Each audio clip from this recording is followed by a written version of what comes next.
नमस्कार दोस्तों, मैं advocate Shadab Mansuri district court Haridwar से।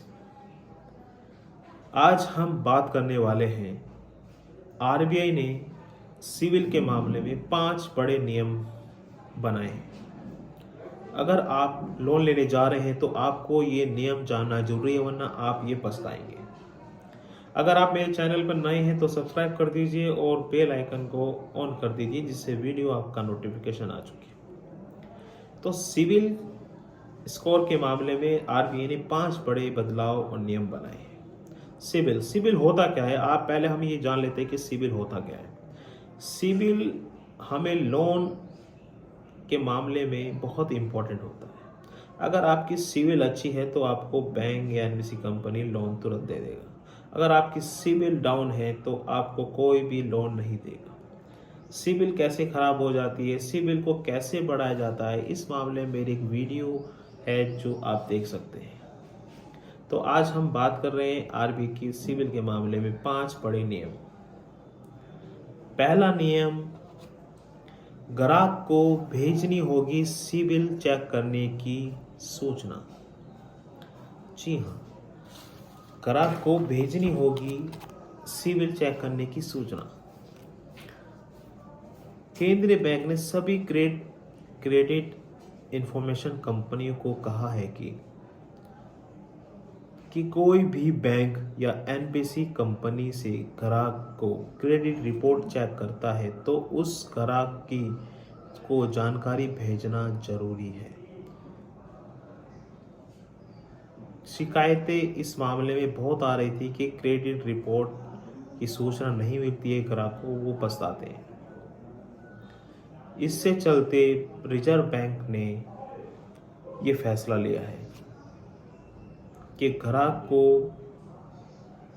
सभी बैंक एनबीसी कंपनी को सिविल रिपोर्ट क्रेडिट रिपोर्ट की जानकारी की सूचना ग्राहक को देनी होगी। ये पहला नियम जान लीजिए। दूसरा नियम है कि रिक्वेस्ट को रिजेक्ट करने की वजह अब बतानी होगी।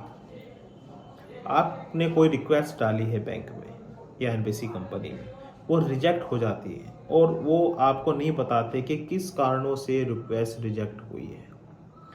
तो ये दूसरा नियम आरबीआई ने सिविल के मामले में बनाया है कि अगर किसी ग्राहक की रिक्वेस्ट आप रिजेक्ट करते हैं तो उसका कारण आपको बताना पड़ेगा कि वो किस कारणों से आपकी रिक्वेस्ट रिजेक्ट हुई है, जिससे ग्राहक को पता चल सके कि मेरी इस वजह से रिक्वेस्ट रिजेक्ट हुई है, जिससे कि आगे वो उस रिक्वेस्ट को फिल कर सके, उस वजह को ख़त्म कर सके। तीसरा बड़ा नियम है, साल में एक बार ग्राहक को दे free full credit report. Free full credit report ग्राहक को एक साल में देनी होगी। ये क्रेडिट फुल रिपोर्ट होती क्या है? सिंपल सी बात है। क्रेडिट फुल रिपोर्ट आपके जितने भी आपके लोन चल रहे हैं, कौन सा लोन आपकी सिविल को डाउन कर रहा है, कौन सा लोन आपको की सिविल को बूस्ट कर रहा है, किस लोन में प्रॉब्लम आ रही है, किस में सबसे ज़्यादा सिविल डाउन हो रही है, उसकी जानकारी फ्री फुल क्रेडिट रिपोर्ट में होती है। इसलिए आरबीआई ने ये फैसला लिया है कि ग्राहक को एक साल में एक बार फ्री फुल रिपोर्ट ग्राहक को देनी होगी।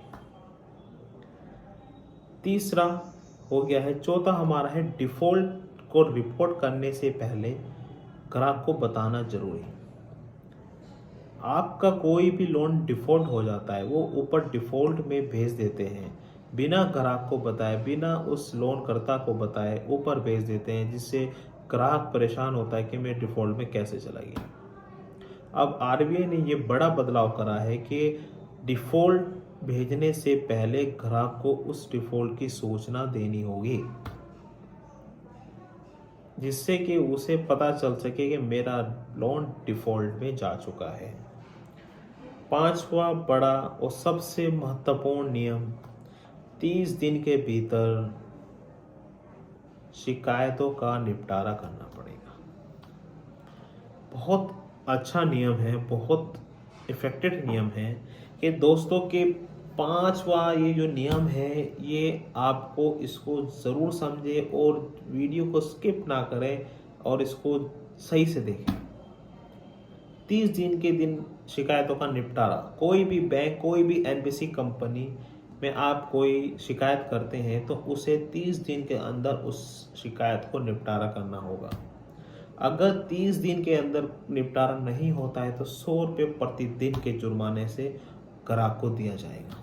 जी हाँ, आपके साथ कोई घटना हो गई है, आप पे कोई लोन से रिलेटेड कोई शिकायत है, आपने उसकी शिकायत बैंक में दी या एनबीसी कंपनी में दी और वो उसका शिकायत का निपटारा नहीं कर सके तो उस दिन से प्रतिदिन आपको 100 रुपये का जुर्माना बैंक या एनबीसी कंपनी देगी। बैंक वालों को 9 दिन के अंदर रिपोर्ट देनी होती है। जो भी शिकायत आती है उसे 9 दिन के अंदर बैंक उसे फॉरवर्ड करता है। क्रेडिट ब्यूरो को भी 9 दिन दिया जाता है उस शिकायत को रिपोर्ट करने के लिए। और जो लोन देने वाली संस्थाएं होती हैं उन्हें 21 दिन दिया जाता है। तो ये बहुत मेन इम्पोर्टेंट नियम है उस ग्राहकों के लिए, उस जो लोन लेते हैं और लोन में प्रॉब्लम झेल रहे हैं बैंक और एनबीसी कंपनियों के बारे में। तो ये आज मैंने आपको 5 बड़े बदलाव और नियम बताए हैं सिविल के मामले में। पर दोस्तों ध्यान रखना, सिविल अब बहुत इम्पोर्टेंट है लोन लेने के लिए।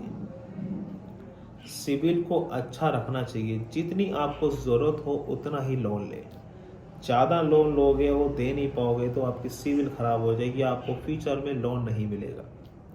इसलिए सिविल को मेंटेन रखें, सही रखें, टाइम टू टाइम पेमेंट करें लोन का, जिससे आपकी सिविल अच्छी रहे, आपको लोन आने देने में कोई भी प्रॉब्लम आपको आगे ना हो। सिविल का बहुत महत्वपूर्ण हो गया है अब लोन लेने में, इस चीज़ की आपकी जानकारी देख लीजिए।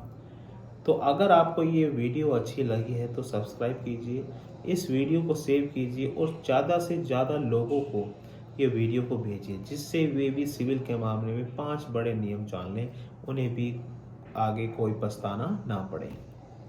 तो सबका खैर, खुदा हाफिज़, अब तक के लिए जय हिंद।